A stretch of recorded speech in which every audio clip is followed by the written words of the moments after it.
So this is going to be an inside the mine style of video, and this was a solo queue game where my teammates end up leaving me solo no fill that I go on to drop 4.5k damage. Basically what inside the mine means is I'm going to be talking through the entire gameplay and letting you know the why behind all of the decisions and plays that I was making. In the almost 7 years that Apex has been out, I've seen very few, if any, videos of this style, and I think this is the best style of video to help people improve, to really understand why I'm making the decisions I'm making, not just what I'm doing. I tried to cover as many keys to pulling off 1v3s as I possibly could. Without further ado, let's get right into it, and I hope you guys enjoy. So as we're dropping in, the first thing you're going to want to be thinking about is how many teams are around us, kind of getting an overall idea of the situation. The mini-map's a great way to get a general idea of teams. As you can see, we had a bunch coming with us here. And unfortunately, there was no shotgun rack. I normally would like to land on a shotgun arsenal and try to get a PK with how strong it is. But we do get fortunate and we get a Mastiff here, which is really, really nice. Using a little bit of movement right there, my thought was maybe I could get a quick amount of damage in without taking too much back using that mantle jump. So as you're going to see in a lot, movement isn't the key. Movement is an extra way to some of the fundamental things correct without taking as much damage. But you don't need flashy movement to pull off this playstyle. So right here, I'm getting chased a little bit. Getting to the door is going to be so key. Doors are going to be your best friend when 1v3ing. Because as you can see, this Bangalore tries to make a play on me, and that door is going to allow me to quickly peek, especially with a shotgun in hand, deal damage, and close the door. I throw a frag grenade there because in case he has a teammate pushing, I want to delay that push as best as I can. And right there, I heard him rezzing down low, so it's an easy drop down, clean up the kill as the Alter's trying to res the Bangalore. Now here, I wanted to res my teammate, but unfortunately, I do hear another team down low, and it would have just been a little bit too risky. And I get surprised with another enemy landing on me here, and you can see my mindset is initially get to this doorway again. This is going to be my win condition. It allows me to get that first knock on the first enemy. Using Wraith's Q, I'm able to go invincible and reposition, and now we're in a 1v1 instead of a 1v2. Unfortunately, I go to pop a Phoenix instead of a battery on accident, and that's going to kind of bite me here because that couple seconds I lost.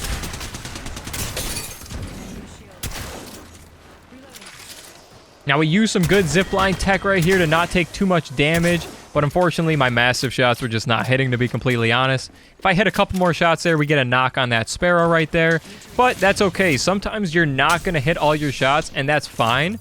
If you're using your movement and using good positioning, the key is really dealing as much damage as you can, but really not taking damage is the more important part of the formula for 1v3ing. Because if you take damage, it's just going to take you out of the fight for too long. You want to avoid damage as much as possible, which seems obvious, but it's funny, if you really think about it, you probably don't find yourself thinking about actually avoiding damage that much. You focus more on dealing damage. Now we go ahead and get back to another doorway. Again, always keep in your mind where are the doorways that I can get to. Why doorways are so key really quickly is just because they create a choke point that your enemy has to run towards you, and at any time you control the door, so you have cover, and then you can open the door, deal damage, and close the door before they can even react. If they want to break it, it takes 2 melees, which is a good amount of time for you to either reposition quickly with a Q or an ultimate like I just did right there. And also, if they try to kick down your door, it's going to create a really nice opportunity to get free damage, especially if you have a PK or even a Mastiff. You're able to really just, if they break your door down, and get a free 100 damage, and it really opens up the fight. So here, I hear them get third-partied, and 2 teams start fighting outside in the middle of the open. And I try to get some damage there, but unfortunately, I just take a lot of damage back. They all kind of focus me. But as you see, like I said earlier, the focus is on not taking damage, not dealing damage. I could have, like, ego peeked that and kept trying to challenge it, but instead I fall back, get almost all the way back to full health, and I'm playing in a way to avoid taking too much damage at any one time. Now, right there, we get the opening we're looking for. We deal some really good damage. I'm going to place an evac here. This is kind of to create some audio so they can't hear me walking up, and it does end up working as they try to stick the res. And now we're just in an easy 1v1 with the Alter using the Mastiff.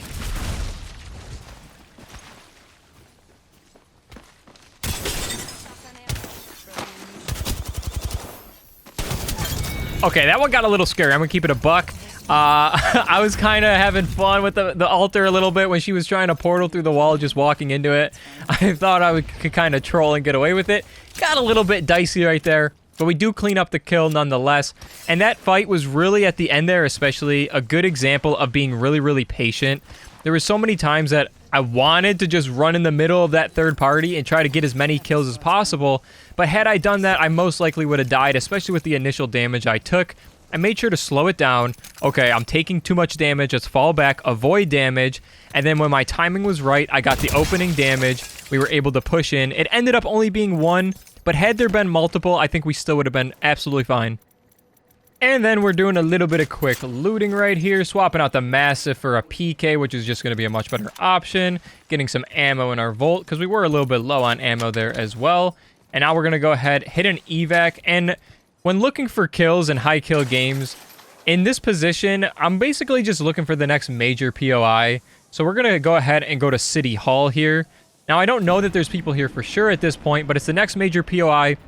And also, if there isn't, there is another balloon here we can hit as well and continue to go even more center map.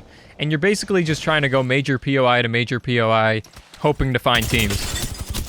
So we go ahead and we get some nice initial damage here. Now, I don't know where his teammates are, and I'm aware of that. As you can see, I kind of have that cover next to me in case.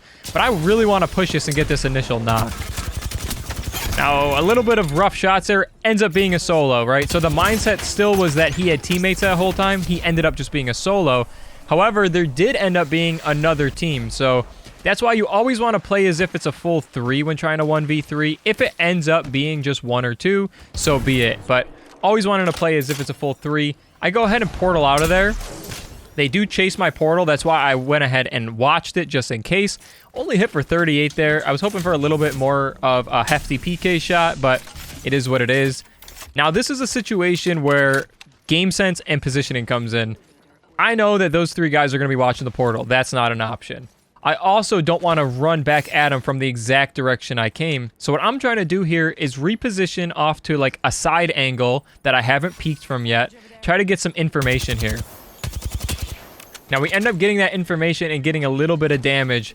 But the reason I'm repositioning again is that I have a Volt and a Peacekeeper, right? Those are both pretty close range weapons. Now, I don't know exactly what these guys have yet.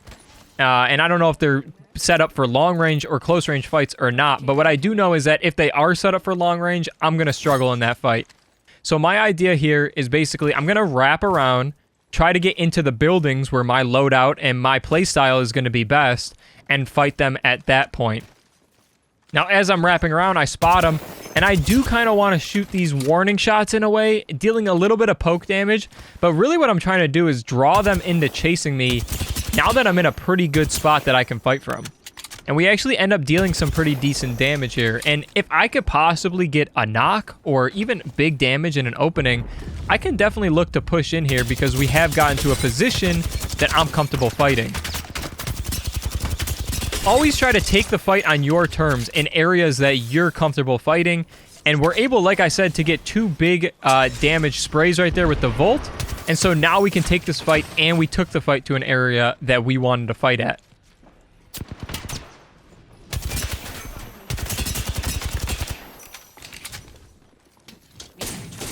Now I go ahead, I get some decent damage, and right as I'm about to commit to this fight heavily, I get shot at from behind. So there is another team, there's a third party, and we have to completely reposition.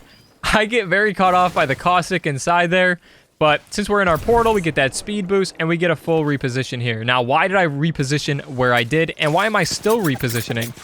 It's because I like to always say in my streams, you want to be the bread in the sandwich, not the meat, right? If you're going to position yourself between, if there's 3 teams, 2 pieces of bread and 1 piece of meat, you have to make sure you're on the opposite side of the third party so that you don't get caught in the middle of everything.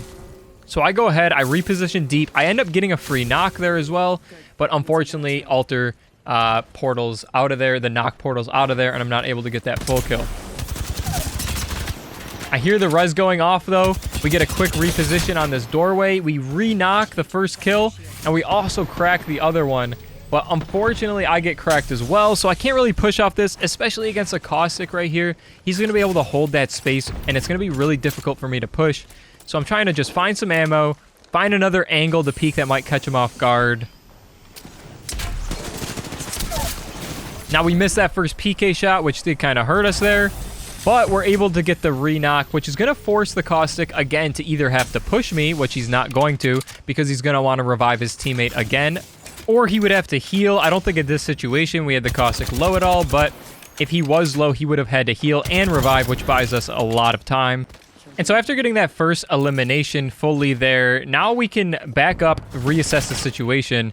And as I'm doing that, I wanted to quickly touch on two of the big keys to 1v3s. I wanted to make sure that I said these in this video because they're very, very important.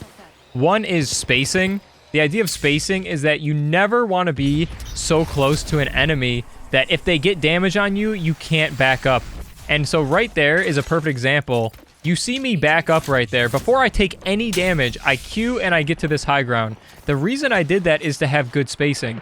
This way, if they did damage, they're not close enough where they can jump on top of me. And that's why a lot of people, when they try to 1v3, will just get all three dudes jumping on top of them. If that's happening to you, it's because you're not spacing yourself far enough from the initial fight. You have to create that space as like a safety net almost. And then once you get that opening, now we can close that gap and tighten up that spacing. Right here, we're holding good space. We go ahead and get that initial damage. Now you can see I'm trying to be a little bit more aggressive. That's my opening. Unfortunately, I don't have enough info. I don't know where the whole team is. I don't know how many teammates are even up. Still, there was two teams. It's a kind of a chaotic situation with an altar, and you're going to see me go back and fall to this nice head glitch spot on the staircase. This is another example of that good spacing.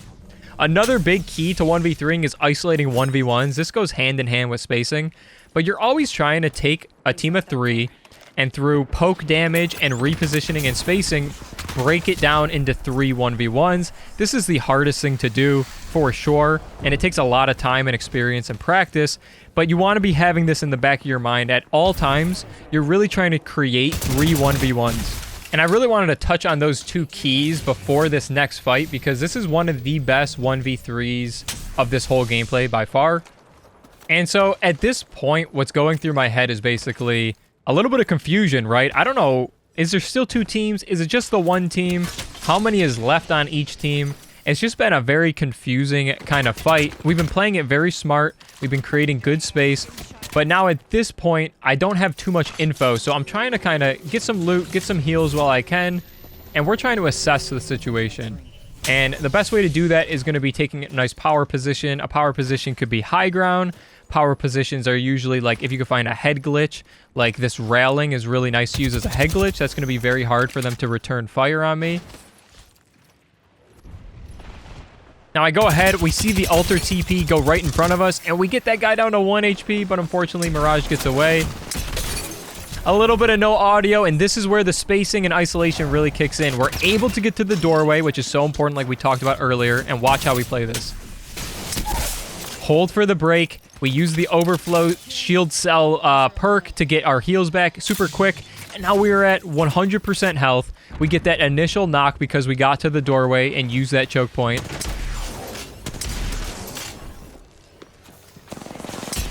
Right there, I definitely overcommitted. I was really trying to get that initial full elimination because knowing that they have a Mirage, they're going to get that res off, and he's going to be full health very quickly. I'm unfortunately not able to do it.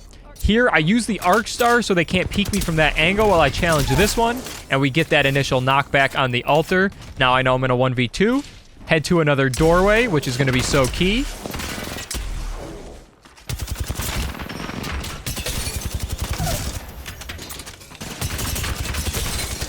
And right there is a super clean 1v3. We got to that doorway, which again, we were able to peek with the Peacekeeper and get that nice damage without taking any damage in return. Keeping my health up on those initial shots was super critical to me staying alive right there, because then I was able to have basically full health when I had to challenge the Sparrow because his teammate was blocking the doorway, and we're able to get the clean 1v3 off with some nice aim and movement as well. Aim and movement is going to allow you to execute the ideas, but having the ideas of how to do it correctly in your head is going to be crucial, because without the ideas, even if you have great aim and movement, pulling off 1v3s like that just won't be possible. And so as I was finishing talking about that 1v3, the other team ended up third-partying again at the very end there, but they were a little bit late because I was able to clean up the fight. And so I went ahead and did a full reposition over to this building. I also went ahead and swapped to the flatline instead of the Volt. That was simply because I didn't have any ammo left in the Volt, and I wasn't going to be able to find any most likely in this small of a circle. So I went ahead and I made the switch over to the flatline so that I would have a little bit more ammo. Now, this position I went to was specifically because of the zone. As you can see looking at the mini-map, this building is one of the only buildings left in the zone, and it's going to be the best power position to play. And again, here's an example. We create that space, forcing our enemies to run through that space towards us. They cross, and they're trying to push my building, and we get some nice damage on the Bloodhound. And now the Wraith also pushes, and we get 100 crack on her. Now, this play right here was not the best. I was trying to basically make it so they can't chase me using my ultimate on the portal and give myself a little bit of time and space to pop a heal. Honestly, it did kind of work watching it back. I don't know if it was necessary. I probably could have just popped a cell on the roof, but it might have created some confusion as well. So watching it back, not a bad play. We got the heal off. Now we're basically back to full health. I should be popping a syringe here. I'm not sure why I didn't. That is a mistake as well watching it back. And now we hear both teams are here. So now we're in another third-party situation, and I'm just playing this power position on the roof. We deal some huge damage on the Bloodhound, and I want to try to push that as best as I can, using some utility like some arc stars, and we do get initial knock, a 108 on the Wraith, and she is so 1 HP. The Bloodhound is also low, and this is a spot where I make a big mistake. I should have pushed off of that damage. I had two guys both very low. I should have pushed in. I had the timing, I had the damage, and I hesitated. So that right there is definitely a mistake, and it ends up costing me because then they group up, get some heals off, and I wasn't able to fully eliminate any of those remaining members on that team. But the third party does show up, so the reposition down low works. We end up getting a first knock onto the altar from the third party team, and I'm going to try to go ahead and get this full kill because altar can TP out. We don't want to allow that to happen. We hear a res go off. That's probably the initial team is what I'm thinking, resing the first knock that I got. And so now I'm using a climb up spot. This is a spot that's going to catch them off guard if they are up top instead of just trying to go up the staircase. Climb up spots are really useful. And this corner, you can see me going back to this same corner, is just really, really strong with a PK to deal damage without taking too much because you can quickly deal damage and duck back behind cover. I try to use a thermite here to stop the push. I notice as soon as I realize it's two, I'm out of there. And I go ahead and reposition. Now, unfortunately, that's where this game came to an end. The Q was good. You're not going to be able to take a 1v2 with two guys holding hands that close. And it's really kind of unlucky that the Rampart was just sitting holding that doorway with the Sheila. I honestly should have kind of anticipated that somebody could have been watching it though. So the better play would have been to do exactly what I did, but make sure that I didn't land in that doorway where I would have been vulnerable. It's a very, very small mistake, but when trying to solo 1 vs 3 and no fill like I was in this game, those are the things that make the difference. We still ended up dropping 4.5k damage, so a really good game. It could have also been like a 14 or 15 kill 4.5k, but it is what it is. It was a great game. I hope you guys enjoyed this style of Inside the Mine video with me trying to cover as many things as I possibly could. I definitely want to make more content like this in the future. Let me know in the comments if you guys enjoyed this style of Inside the Mine video. If you want to watch me play live, make sure to check out my Twitch stream, which is twitch.tv/clarityYT. I hope you guys have a great rest of your day, and I'll see you in the next one. Peace!